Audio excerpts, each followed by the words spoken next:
Okay, so this is part 2 of Devil's Kettle. It's a little harder to see here. So right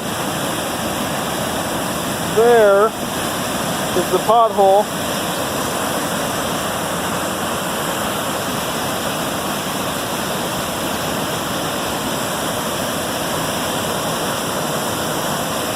They say it's easier to see when it's flowing less.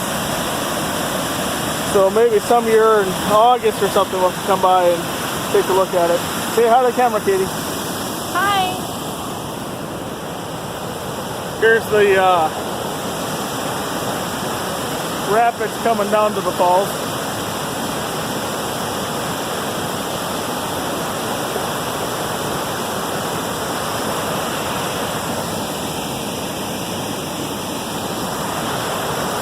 Okay.